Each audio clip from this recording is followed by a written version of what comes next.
그랄TV 가족 여러분, 이 시간에도 이곤 수필집 저 숲에 바람이나 되었으면에서 한 편을 함께 봅니다. 사랑 하나면 되는 것을 이라는 제목이에요.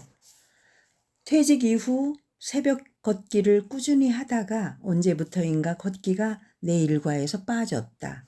하루의 시작이 바뀌니 생활이 뒤죽박죽이 되었다. 다시 시작해야겠다는 생각은 8월의 달력을 떼어내면서부터인데 9월도 한참 넘기고 차일피일 미루기만 하다가 새벽녘 얼굴을 휘감는 서늘한 바람 한 자락에 마음을 다시 먹었다. 그동안 몸이 좋지 않다는 엄살 섞인 핑계로 나 자신에게 무관심했다는 생각이 든다. 생각한 대로 살지 않으면 사는 대로 생각하게 된다는 프랑스의 시인이자 수필가인 폴 발레리의 이 말은 나를 두고 한 말처럼 실감나게 다가오면서 나는 그동안 무슨 생각을 하며 산 것이 아니라 그저 나를 시간에 맡기며 되는 대로 살아왔다는 것을 느꼈다.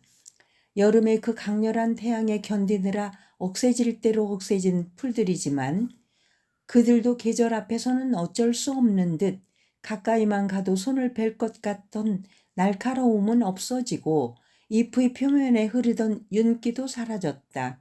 풀들이 예민한 것인지 자연의 순환이 분명한 것인지 오차없이 계절은 바뀐다.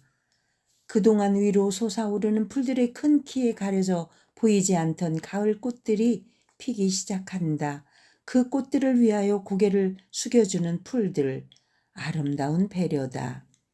여름 내 숨죽이고 있다가 서늘한 바람에 힘을 얻어 피는 가을의 풀꽃들, 늘 느끼는 것이지만 가을에는 유난히 보라색의 풀꽃들이 눈에 많이 띈다. 숙부쟁이, 자주달개비, 꽃 이름을 잘 몰라서 핸드폰을 대어 꽃 검색을 하여 보아도 속 시원한 대답을 들을 수 없다. 걷다 보니 징검다리 앞에 서게 되고 징검다리를 건너니 문득 내가 교직 생활을 마무리했던 학교에 가보고 싶어진다. 늘 걷던 코스를 바꿔 나는 학교 쪽으로 방향을 잡았다. 가고 싶으면 언제든지 이렇게 쉽게 갈 수 있는 집 근처의 학교에서 정년을 한 것은 참으로 다행스러운 일이었다. 벌써 10년째인가?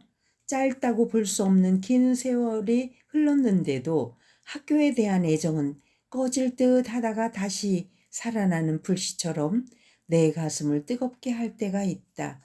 평소에는 내가 교사였다는 사실도 잊고 살지만 10년을 훨씬 뛰어넘는 43년은 잠재된 의식처럼 그렇게 되살아나곤 한다. 운동장이 보인다. 이른 아침이라 아이들은 없고 몇 명의 어른들만 운동장을 돌고 있다. 학교에는 유난히 은행나무가 많았다. 교문 옆과 뒤 주차장 그리고 야외 교실이 있는 운동장가에도 창고 옆에도 특히 퇴직을 앞두고 있던 그해 가을 나는 남아있는 학교의 시간을 아쉬워하며 시간이 날 때마다 은행나무 아래를 서성였다. 그때 자주 앉았던 그 나무 의자에 살그머니 앉아보았다. 의자가 긴 타원형으로 되어 있어 한 반이 모두 앉아서 야외 수업을 할 수 있었는데 생각은 과거로 뒷걸음질을 치며 돌아간다. 생각해보니 교육이 뭔지도 모른 채 무모한 열정만을 앞세우며 평생을 보냈고 부끄러움을 모르고 아이들 앞에서 보여준 것은 스승의 품위가 아닌 얄팍한 선생의 위선이었다는 것을 깨닫는다. 그런 나를 선생님이라고 부르며 따라준 아이들이 눈물겹도록 고맙다. 교육은 학급의 평균 점수를 높이는 일이 아니라 아이들의 자연스러운 성장을 따뜻한 눈으로 지켜보며 밀어주는 것이라는 것을 몰랐다. 교실이나 복도에서 뛰고 장난치는 아이들을 혼내고 꾸중하기보다는 그렇게 크도록 웃으며 바라봐야 하는 것이 내가 할 일이었음을 알지 못했다. 그것이 자라는 과정이었고 필요한 것은 조용한 타이름과 칭찬만 있으면 되는 것을 나는 꾸중이라는 무기로 아이들의 성장을 거침없이 눌렀다. 운동장을 돌던 한 분이 나에게로 다가왔다. 일어서서 오려는데 나를 부른다. 아, 나보다 1년 먼저 퇴직하진 퇴직하신 선배님이다. 마스크가 서로의 얼굴을 가렸어도 우리는 얼른 서로를 알아보았다. 옛날 이야기를 하는 동안 그분도 나와 비슷한 회한을 갖고 계심을 느꼈다. 후회는 언제 해도 늦다는 말이 실감나는 순간이다.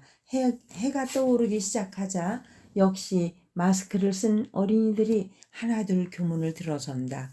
책가방을 메고 실내화 가방을 빙빙 돌리면서 같은 반의 친구도 마스크를 쓰면 알아보고 벗으면 못 알아본다니 그럴 수밖에 없을 것이다.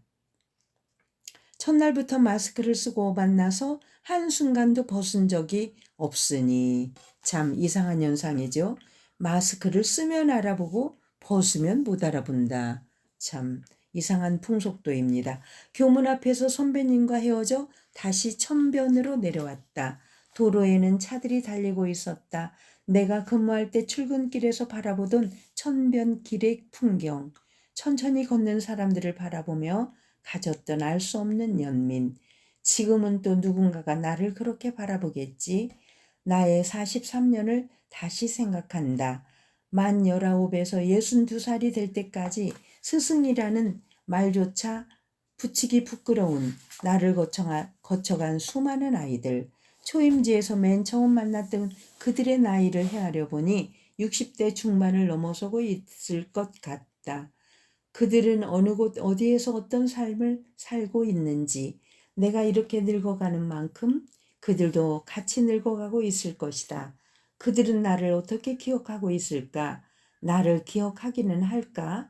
어쩌면 누군가는 50여 년 전 긴 생머리의 젊은 선생님을 기억하고 있을지도 모른다.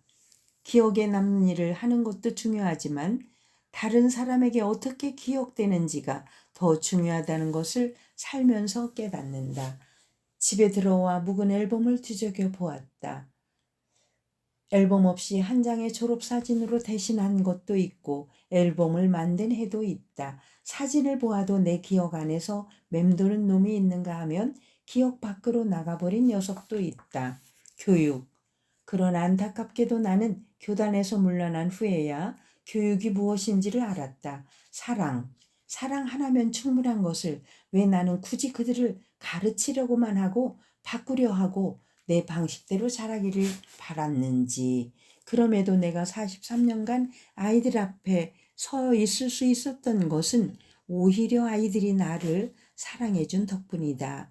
어딘가에서 자신의 삶을 살고 있을 제자들에게 용서받는 마음으로 나를 사랑해준 그 보답으로 시 한 편을 보낸다. 지금부터는 그 시예요. 멀리서 빈다. 어딘가 내가 모르는 곳에 보이지 않는 꽃처럼 웃고 있는 너 한 사람으로 하여 세상은 다시 한번 눈부신 아침이 되고, 어딘가 내가 모르는 곳에 보이지 않는 풀잎처럼 숨쉬고 있는 나 한 사람으로 하여 세상은 다시 한번 고요한 저녁이 온다. 가을이다. 부디 아프지 마라. 나태주 시를 이렇게 마무리 시로 하면서 43년의 교직 생활을 보낸 그 마지막 종착지 그 학교를 돌아보면서 이 수필가 이희곤 씨의 수필 사랑 하나면 되는 것을 함께 보았습니다. 그랄TV 윤석기였습니다. 감사합니다.